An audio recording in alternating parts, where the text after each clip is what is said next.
Bill, welcome to the program. What's the big story of the week? Putin did everything. Inflation, the border, it's Putin. He did it all. And Jesus itself. Interestingly enough, on the No Spin News last night, Beck, for the first time in 25 years, I laid out why I believe that Jesus is God. I have never done that in any forum, anywhere, anytime. I am a secular news reporter and analyst. But I did it because of one statistic that rolled in, that we are now at an all-time high in America of people who have rejected religion, 30% of the population. And that really startled me because if you know American history, you know that this country was founded on Judeo-Christian philosophy. And the Constitution was there to give everyone a chance to practice whatever religion they wanted. And that was different from Europe, and that's why all the people from Europe came here. And now a third of the population is saying, blank religion. So I decided, because my family for centuries have been Roman Catholics, we're Irish, and St. Patrick went over and converted that country, and I decided to tell people. So I wanted to see if you were interested in me just posing a few questions to you on this Good Friday. Yeah, sure. Okay. Number one, did you know that Jesus was not a carpenter? Yes. No, I have no idea. Stu had no idea. I, of course, knew that. Well, Stu's let's be frank. Stu's a pagan, so an unwashed. So heathen, I was really. taught in school, and so were most people, that Jesus was a carpenter. There's one problem with that: there was no wood, no trees in Judea. Everybody lived in stone dwellings. Well, Jesus was a stone cutter. Okay. And his father, Joseph, did that, and then Jesus did it from about age 16 to 30. They were stone cutters. They were very poor. And then, because of John the Baptist, a real person, Jesus decided to become a preacher. Now, another question. Did you know that being the Messiah back then in Judea was a job, an industry? Did you know that? I didn't know it was a job, but I knew it was very popular to claim you were the Messiah, and there were a lot of people up in the hills that were saying that. But it was they were down in the deserts and all, and there were about 300 messiahs. Yeah, and they were running around because they got paid, because people would give them food and clothing and shelter, and they go from town to town, and I'm the Messiah. Well, they were looking. How you doing? They were looking for a warrior. They were looking for somebody who was going to put together an army. Right. They were oppressed, and they were looking for a savior. Right. So he was running around, but none of these guys got any traction except for John the Baptist.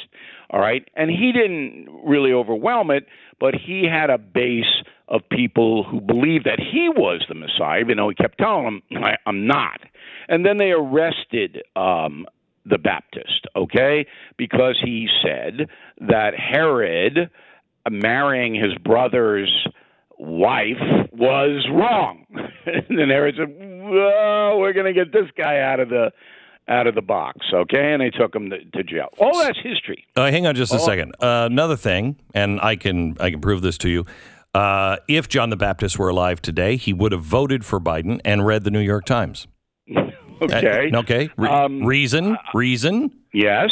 He ate bugs. He ate locusts. And that's what they're pushing us into. Yeah. With honey, though. Come on. It wasn't just straight locusts. Well, he was. They dumped a little honey on it. Redistributing the honey from the bees. The reason that I was able to accumulate all of this information was, and this really, really rankles the atheists, was because there were two written threads of what Jesus was doing, and they were written by spies. The first thread was the Sanhedrin, the Jewish temple authorities. Once people started to follow Jesus, word got back that this guy was different than the other 300. He was attracting large crowds, okay? And the thing was that you couldn't hear Jesus, Beck. You couldn't hear him. There was no radio. There was no microphone. There wasn't anything. I didn't know that.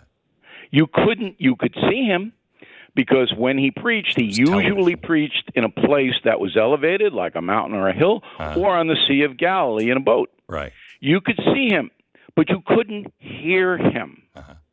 So then the logical question becomes, why would thousands at the end of his life, with thousands of people who had to work to eat? So it wasn't like they had discretionary leisure time, all right? These people, if they wanted meals, they had to work from sunup to sundown. They left their job place to follow this guy around when they couldn't hear him. So the only rational explanation for that is what? He had a personal amplification system. Okay. He had it worded like on a fanny pack. Logical, and write this down, Stu. Right. The only logical explanation, and we are logical people here, is the works. W-O-R-K-S in quotes. Now, we do not have the miracles in Killing Jesus. It is not a religious book. It is a history. But the spies from the Sanhedrin reported back that Jesus was curing people. That was reportage. Where do you it was written down. Where do you find those writings? I know you can find Jesus in Josephus in his writings. One of the first. That is where we found it. Okay. Okay. The Israeli government granted me and Martin Dugard, my co-author, access. We went to Israel. Dugard did. All right, he saw the records that Josephus basically reported on, and that's how we got it. But there was another thread. Once these crowds got big, the Romans sent spies as well. Okay? And everywhere Jesus went, there were two sets of spies, the Jewish spies and the Roman spies. They didn't know each other, by the way. They just blended in. Because Pilate, the governor of Judea, was worried there was going to be an insurrection. And so there were Roman records as well. And those records again cited the big crowds were excited by the works. Okay, now, the spies didn't believe the works. They didn't say, I saw Lazarus get risen from the dead, or a leper cured, or a blind man could see. They did not say that. They said, this is what the people are saying. This is what they're coming to see. Okay, again, you go back. Now, it would be impossible for a stone cutter from a small town, Nazareth, that had nothing. It was very joke. It was a joke of a town. Right. Yeah. To become the most famous person who has ever lived. 31% of the planet's population are Christian. 2.4 billion people today follow Jesus, believe he's God. That is impossible in rational thought if there wasn't something else going on. He would have, as all the others did, disappeared from history after he was executed. Now, I could go on, but the point that I made on the No Spin News last night on BillO'Reilly.com, and anybody can see it, by the way. You just go in and you can see my whole 15-minute monologue on this, is that this isn't a belief in Jesus is not some mystical thing that plucks out of the air as the atheist would have you believe. Now, I know there are people of other faiths who don't believe Jesus is God, and that's fine. Islam is the second most prevalent religion on the planet, all right? But if you are really a person seeking the truth, which, I don't know, maybe 40% of us do that. I don't know. If you really want to know the truth, you've got to ask these questions. You've got to say, this is a guy who had nothing. And he goes around and he attracts people, and on Palm Sunday, that sealed his doom. Right. When he walked into Jerusalem, again, historic fact, he was there. It was written down by the scribes in the temple. There were thousands of people, all right, praising him. Right. And once the temple authorities and Pilate saw that, they said, he's got to go for different reasons. Pilate did not want an insurrection. All right, he feared that because his job was to send money back to Augustus Caesar, and if he didn't send the money, and Pilate got it at the end, by the way, all right, and the Sanhedrin was just petrified that this guy was going to take their job, so they had to get rid of him, and that's what happened. All right, thank you for that. I don't know if have you watched The Chosen yet, Bill? I have not seen that. No. It is the best Jesus movie story I've ever seen. It is tremendous, just truly tremendous. But it looks at all of those things, and people. You're exactly right. People think that Jesus is like maybe some made up guy because they haven't done their homework. Even Islam believes in Jesus and believes he was a prophet. But here's the thing, and this is important. The media in America, which is the carrier of information and always has been, okay, they don't like organized religion. Yeah.